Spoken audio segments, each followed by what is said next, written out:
Once upon a time, in a small, peaceful village called Brightville, there lived three very different men whose lives would soon intertwine in a way that would change their home forever.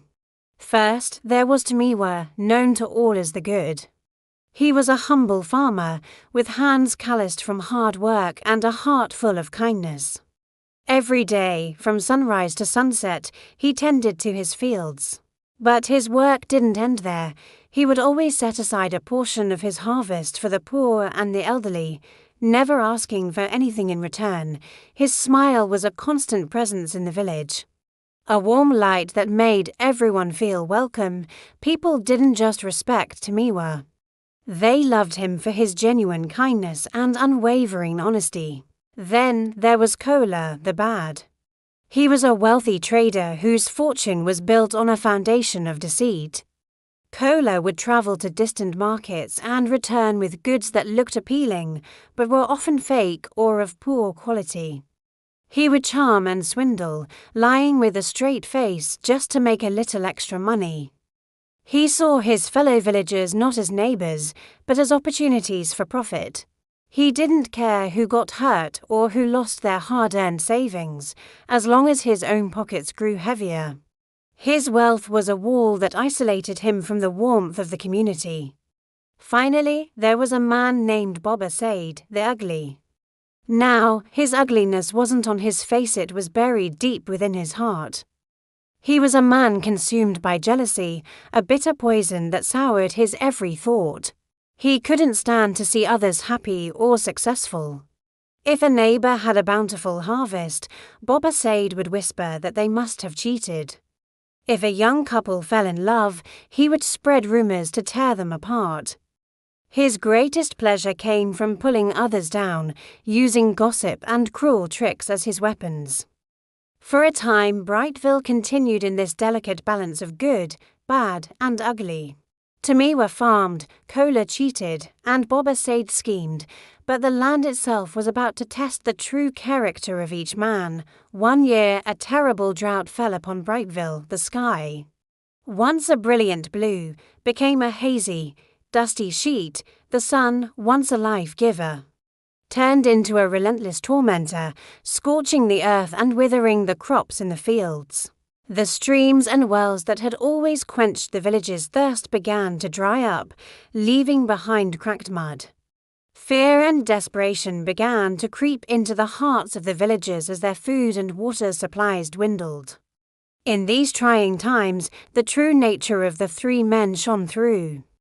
Tomiwa, the good farmer, looked at his own meager storage of food and water.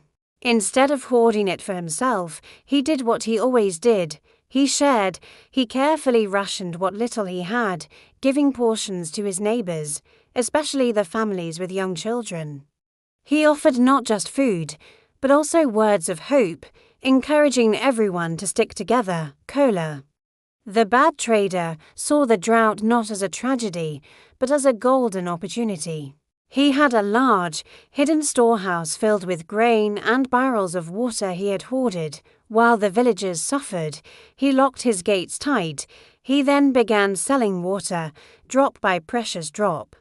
At an outrageously high price, people were forced to trade their last valuables just for a single sip to survive.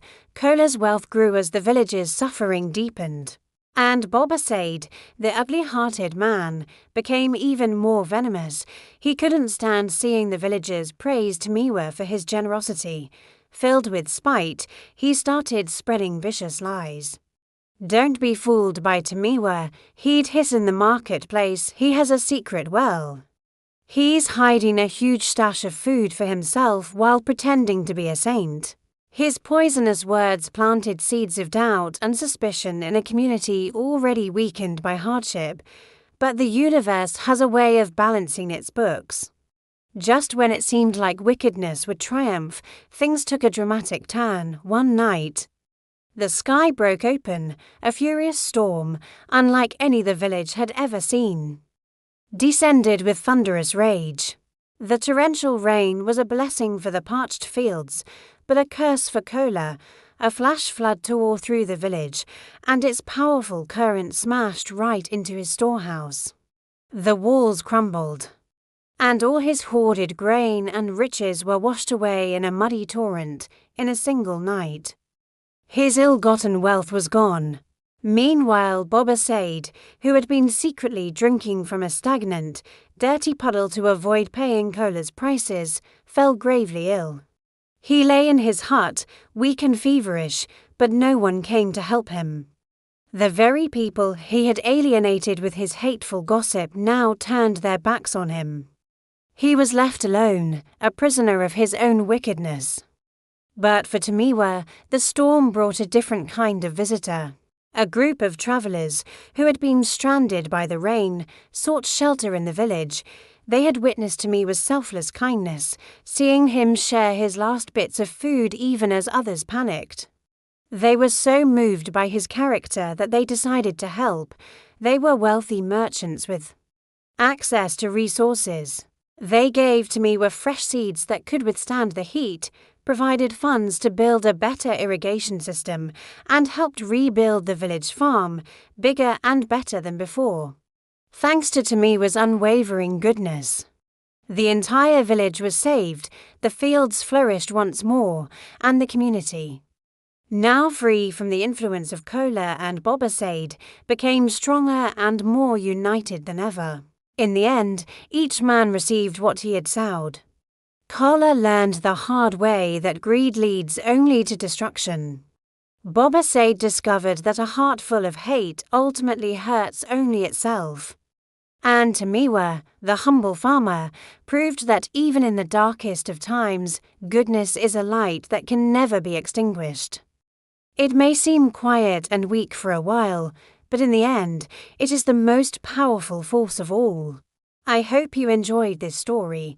If you did, please show some love by hitting that like button, and be sure to subscribe and ring the bell so you don't miss our next video. Let me know in the comments what kind of story you'd like to hear next. Thanks for watching, and see you soon.